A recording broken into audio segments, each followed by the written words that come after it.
Hi, everyone. Welcome to another episode of the Coaches Close Clients podcast. Today we're here with Marc. Help me say your last name. It's a weird one. Mawhinney. It's like Ma, then Winnie the Pooh. Yeah. Okay, Mawhinney. Yeah. And well, thanks so much for being here. Yeah, no problem. You can just call me Mark Miller or, I don't know, Smith or something. That's cool too.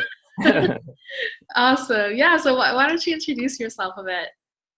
Yeah, I mean, the Cliff's Notes version is I help coaches get more clients without paid advertising. So I've been doing this since 2014. I have my podcast, Natural Born Coaches. Anyone listening to the audio of this, I can't see me pointing at the banner to the back. But I've been doing Natural Born Coaches now for 4+ years, 600 episodes, having fun with it. And I'm really passionate about helping coaches just like yourself. So that's me in a nutshell.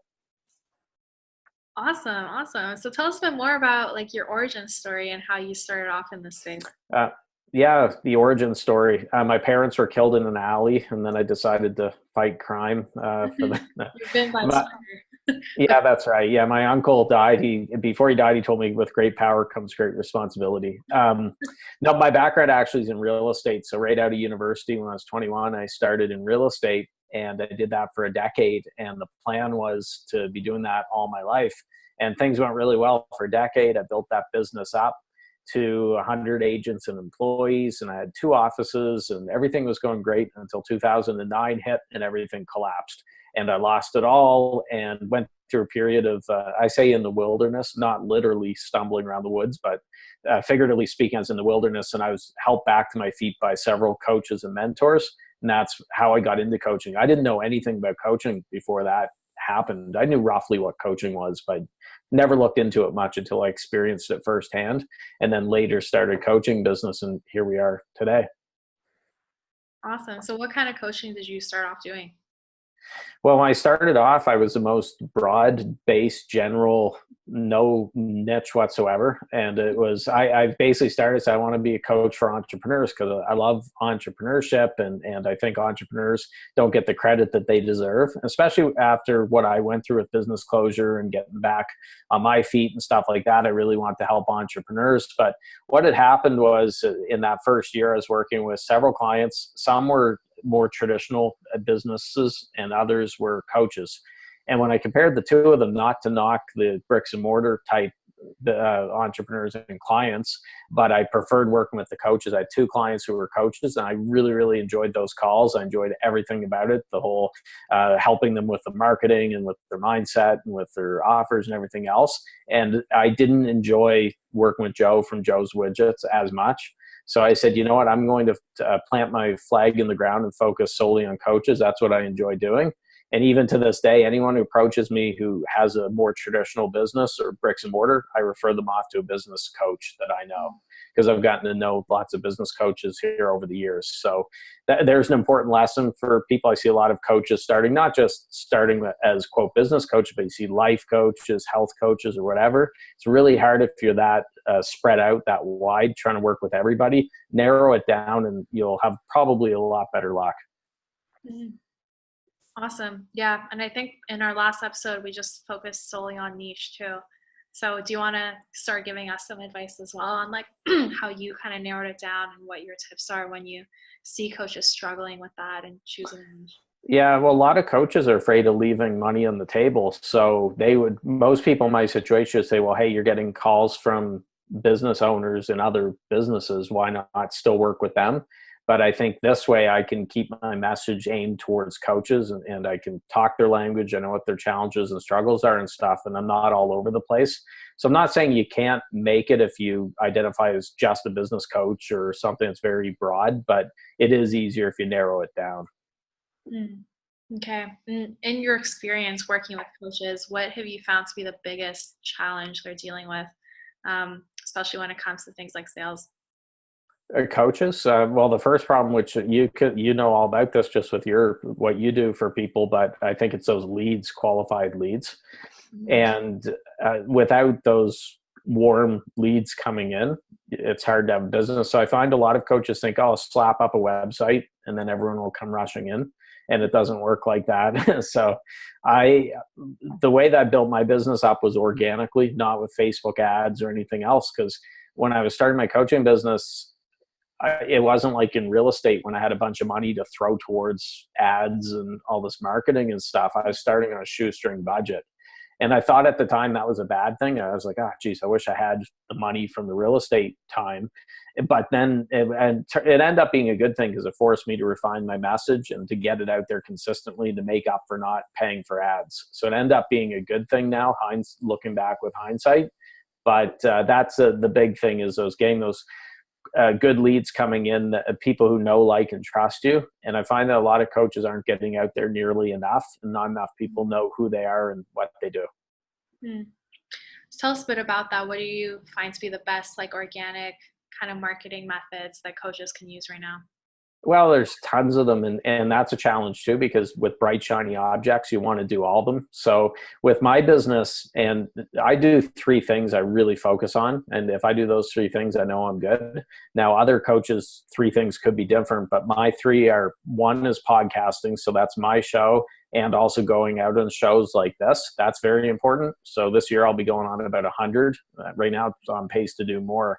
So that there's two pieces to that. That part is my own show hosting and then going on shows. So there's podcasting, Facebook, and especially the Facebook group, the Coaching Jungle, which you're a member of. Thank you for being in there. So thecoachingjungle.com, shameless plug. So there's a Facebook group. And then the other one is email marketing, but I put an asterisk on that because I do daily emails, and I've been doing those now for the last almost 3 years. Every single day. I haven't missed a day since I started the daily ones. So email marketing, before I started doing daily, I wasn't getting much from email at all. That was a complete 180 once I started doing daily emails. So I have podcasting, the Facebook group, and daily emails are my three. But your three could be different. If someone might say, well, I like Facebook Lives, or I like Instagram, or whatever. I think the big criteria, whatever you choose, is it should be something you enjoy doing. Because if you don't enjoy doing it, you're not going to keep up with it. And it should be something that works. So the example I use is, let's say that my favorite thing in the world to do is open up my window and yell at people walking by, hire me, hire me. I really enjoy it. It's my favorite thing in the world. Well, that's fine, but that's not going to probably bring in business. I might get the odd client. So it has to be something you enjoy and something that can work as well. Yeah, awesome. I'm really curious about that daily email strategy. I know a lot of people these days are saying email is kind of dead, and how, it's all about chatbots now. What would you say to that? Yes. Well, I in a way, I'm glad when people say email is dead, because it clears the field for me. I'll gladly say, okay, yeah, you're right. Email's dead. I'll just keep doing my thing. It's not dead. That being said, you have to do email a certain way. So my past life with email, I was doing it like everyone else was doing it, where I'd email once a week, maybe twice a week, maybe every 2 weeks. And it was like boring as hell. Had the filter on, right? And it was just boring emails. When I started doing the daily emails in April of 2016, the other change I made is I said, I'm just going to take the filter off and just speak my mind. There's a great movie with Warren Beatty from 1997 called Bulworth, where he's a politician who's depressed and suicidal and stuff. So he says, oh, what the heck? He basically hired an assassin to kill him. So he said, well, I know I'm going to die anyways. I might as well speak the truth and just say what's on my mind. No spin. And he ended up getting really popular, and all this other stuff happened I won't get into. But I said, I'm going to pull a Bulworth and just say what's on my mind in these emails. And the combination of those two things, of frequency plus taking the filter off, made a complete difference. Because I think so many people in the coaching, personal development world, online space, they're tired of the same old jargon. You've seen these emails. I mean, I'm on a bunch of these lists with false urgency, and they're just the same boring marketing speak. And I think people are wising up to that. They just want someone to be real. So my emails, I've ruffled some feathers. I've gotten some people not happy with me emailing me back, but I'm fine with that. I wanted to chase them off my list because they're not my people. And I've built a stronger relationship with those who've stayed. Got it. Why do you think coaches have this filter, and what are some tips to kind of allow themselves to be more vulnerable with their clients and their email lists? Well, I think humans in general don't like criticism. There's that fear of not being liked. They want to fit in with the crowd, conformity. So that's a big part of it. But plus, I also don't want to chase away potential clients. So they end up hanging around what I call the mushy middle, where they're afraid to offend anybody. Some of my emails, I mean, perfect example, back in September on the International Day of Peace, I sent an email out, and the subject line was "Why the International Day of Peace is a Scam." Now, I got a couple messages back from people who weren't happy about that, including someone who worked with a peace organization who wasn't very peaceful when she emailed me back. But that was the type of email anyone, I wrote it kind of tongue in cheek, and there was it wasn't as bad as it sounded, but that's an interesting subject line that people are like, oh, gee, why does he think the International Day of Peace is a scam? And he clicks on it. One of my highest opened emails of all time had just 2 words. And here's a tip: if anyone wants to get a lot of opens on an email, the best 2 words you can combine are Donald and Trump. So I had an email subject line said Donald Trump, and the opens were through the roof, because of course people who love Donald Trump, they think he's going to make America great again, walking on water, they're going to open it. The people who absolutely hate him and think he's the devil, he's worse than Hitler, they're going to open it as well. So now a lot of coaches would be afraid to put Donald Trump anywhere on an email subject line or whatever, because they're so afraid of driving people away or whatever. I'm like, if someone's going to unsubscribe over this, fine. I'd rather they leave. Got it. And do all your emails have a call to action, or is it more just a strategy to? No, every single email has a call to action. So I'm not a fan of the approach where people say you have to nurture your email subscribers. So I'll give you an example. Some people, I've had debates with coaches before. One in particular was telling me that her teacher told her not to sell in your first 50 emails. So somebody joins your list, you don't sell for the first 50 days. Which is kind of like if someone has a splitting headache and they walk into the pharmacy and they're looking for medication, and the pharmacist says, I'm not going to give you any medication, but here's a nice glossy brochure to read about the history of headaches and which celebrities have had headaches and all this other stuff. Good luck. But the people are on your list for a reason. They want to get help. Now, that being said, my emails aren't, buy my stuff like that. I'll tell a lesson or a story. I try to entertain, and then it'll transition into a call to action, but it's not twisting their arm and really cheesy like that. So I might, let's say, tell a story that I think is important for coaches to know. And I'll say, by the way, I go over this in greater detail in module 3 of my X program. Check it out here. There's the link. That's it. It's not buy now and all these exclamation points and everything else. But there is a call to action in every single email. The only email I haven't put a call to action in the last few years is Roy Halladay. Do you know the baseball player for the Blue Jays?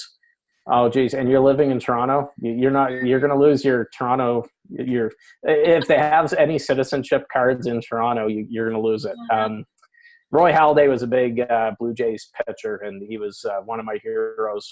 I say growing up, he wasn't much older than me. But anyways, he retired, and then a few years after he retired, he passed away. He was in an airplane accident off the coast of Florida. So I sent an email around when that happened, and it was some of the lessons I'd learned from Roy Halladay from watching him play baseball. I didn't feel right then saying, oh, by the way, go check out my online program or whatever. That one I didn't sell in, but that was the only one I can remember where I didn't actually sell. Wow. Even the Donald Trump one had a call to action. The Donald Trump one, now when I say call to action, that could be pointing them to a podcast episode or something. Right. And if I'm not mistaken, that was sending them to a podcast episode I did that was around whether entrepreneurs should talk about politics. So that one was a short one where he said, Donald Trump, now that I got your attention, today on the podcast, I talked about whether entrepreneurs should talk about politics. Go have a listen to it here, and then the link. Yeah. Should they? Should they talk about politics? Oh, we could do a whole podcast on that. So what's the story? I know people are going to disagree with me here, but I think if you feel strongly about politics, I think you should speak about it. But I think the mistake a lot of coaches make is that they let politics overshadow what they do in business. And I noticed this during the last midterm elections a few months ago in the States. I was down in Charlotte speaking at an event just a couple days before those Tuesday midterms, 1st of November or early November. And there were some entrepreneurs that just every single post was about these midterms. It was usually anti-Trump. So I'm looking at these people. I think, I don't know anything about your business. I don't know what you do. I couldn't tell you what. All I know about you is that you absolutely detest Trump. Now it goes the other way too, where the other side would be doing that with Hillary Clinton during the presidential election. So I say, if you feel strongly about it, share it, but make sure that it's not overshadowing your business message.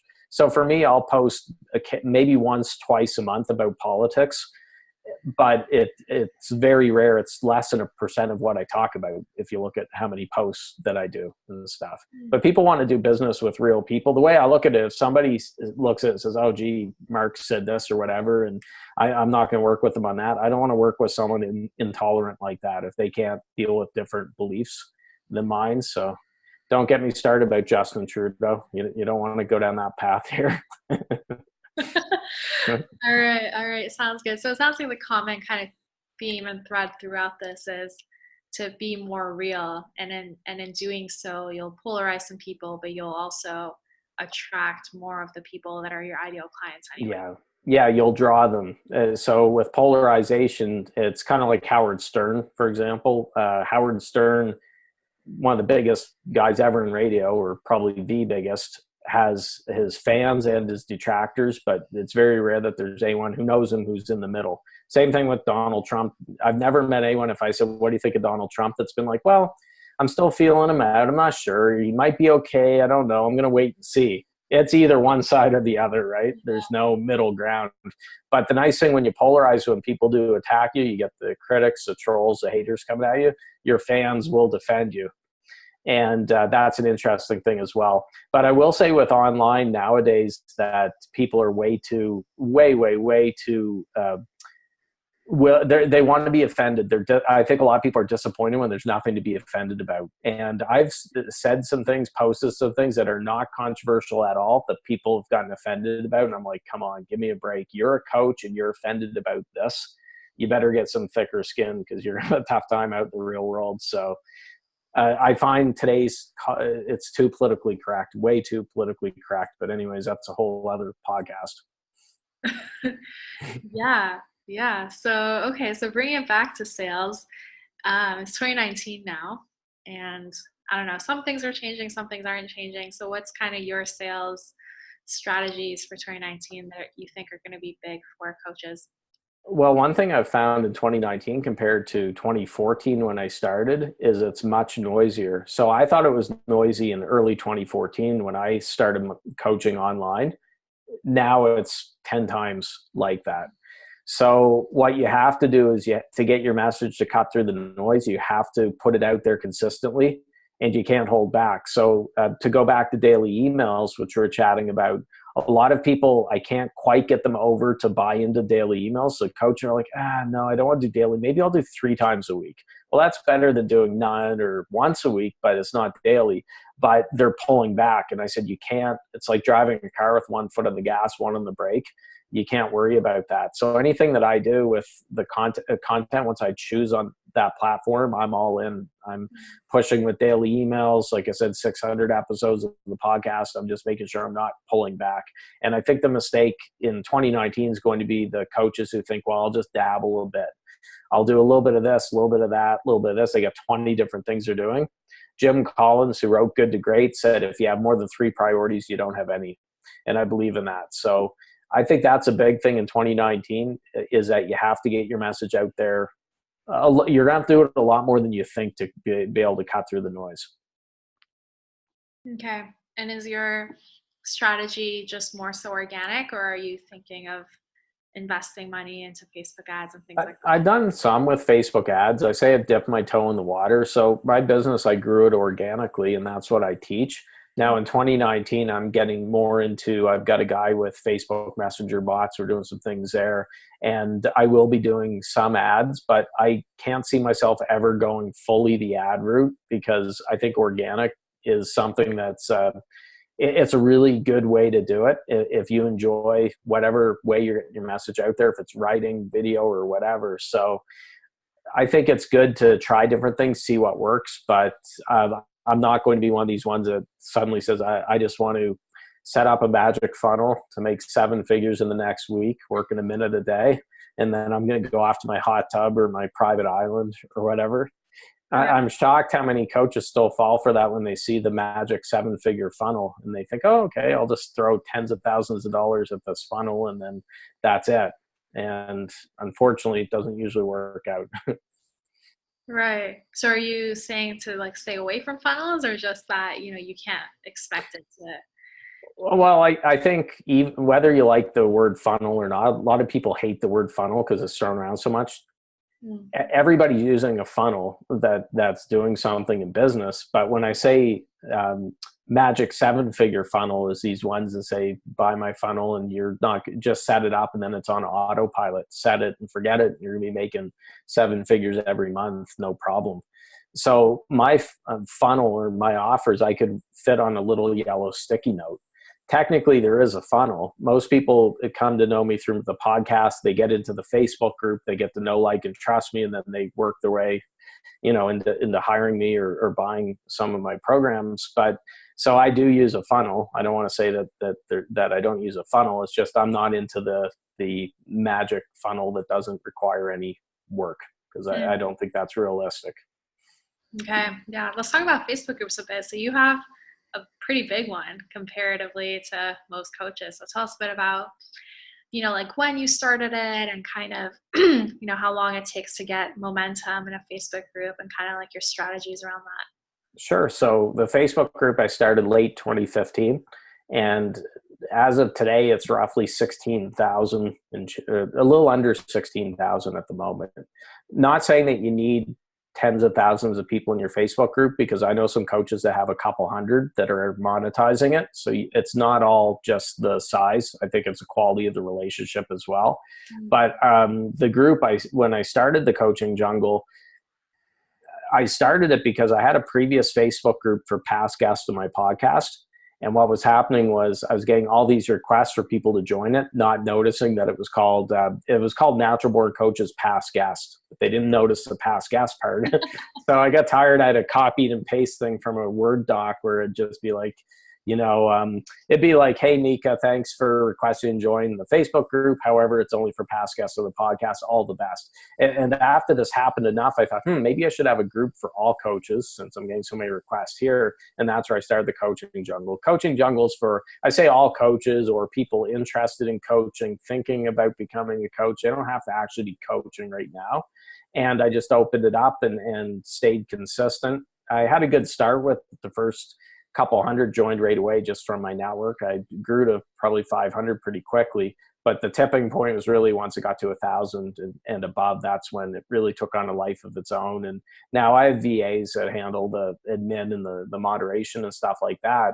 But I just tell people, just get started with it, be active in your group, talk it up, because if you don't talk about that group ever, don't expect it's going to grow like sprout like weeds, because it's not. So I say you have to be like a mother of a newborn baby that can't shut up about the baby, how great it is. That's what you have to be like with the Facebook group. Constantly talk about it, get people in there, post 3 to 4 times a day in the group, which sounds like a lot, but if you're not active in your group, then why should anyone else be active in it? And then just be different. There are a lot of Facebook groups that are too general, they're too broad.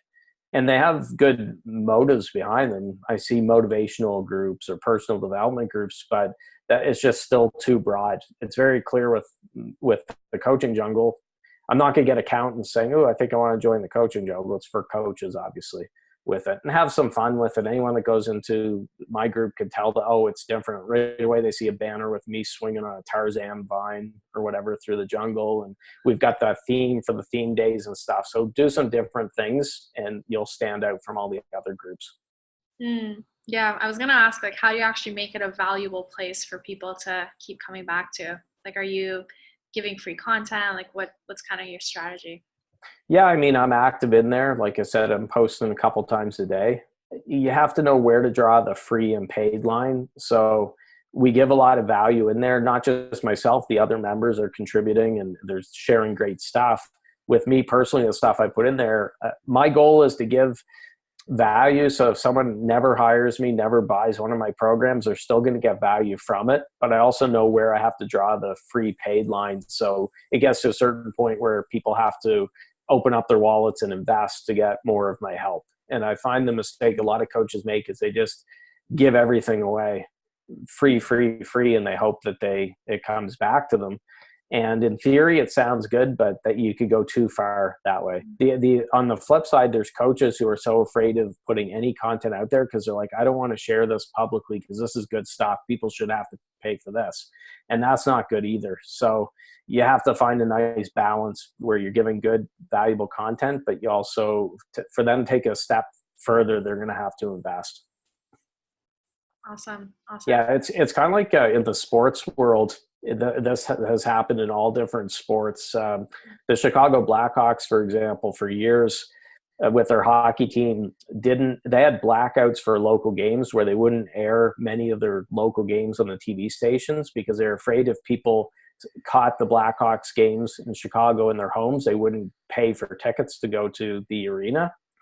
And it hurt them because people weren't interested in the Blackhawks and the team was in decline. Then when they changed up and the ownership opened it up and started putting the TV out on TV so people could watch it from home, sales just spiked. And the team got better too, but that helped actually fill the seats.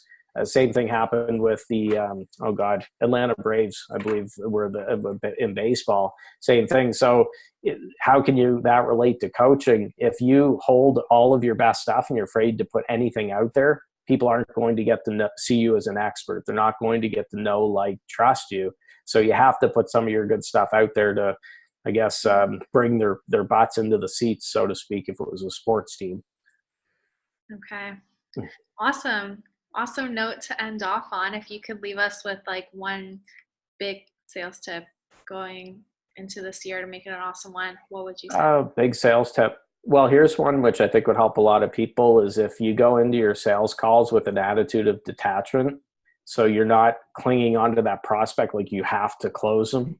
And that's tough if you got bills coming up next week and you really need that money. But I think that the prospect can sense that. And I'm not a big woo-woo guy and into energy and manifest all this stuff, but I think they can pick up on that. I even found that in my real estate days. So I always tell myself, I hope I can help this person. If they don't hire me, then I've got other calls coming up later this week. That's their loss. Good luck to them. But I'm not going to cry myself to sleep tonight if they don't sign on with me. So I would say go into it with an attitude of detachment, just like dating. If you go out on a date and you know the other person's desperate and they would date anybody and you can just pick up on that, it's kind of a creepy vibe, right? Or it's not good. So you got to play a little bit hard to get with sales prospects as well. Okay. Awesome. Well, thank you so much for being on. So why don't you use this time now to tell us where people can find you and join you? Sure. Well, the main website's naturalborncoaches.com. That's where there's a podcast, blogs, all that fun stuff. So naturalborncoaches.com, and the Facebook group's thecoachingjungle.com. That'll take you there. Awesome. Thanks so much for being on. And yeah, thanks for having me. And you're going to have to get out to some Blue Jays games to get to know the players now that you're in Toronto. I'm a little embarrassed. I've been to some like Maple Leafs games. Oh, okay. There we go. Okay. So that's good. Yeah, I think I went to one baseball game. I'm more of a basketball person. Yeah. Oh, there you go. Okay. So that's good. You're at least you know the Raptors. Yeah. I do. Awesome. Well, thanks again. And thanks everyone for listening.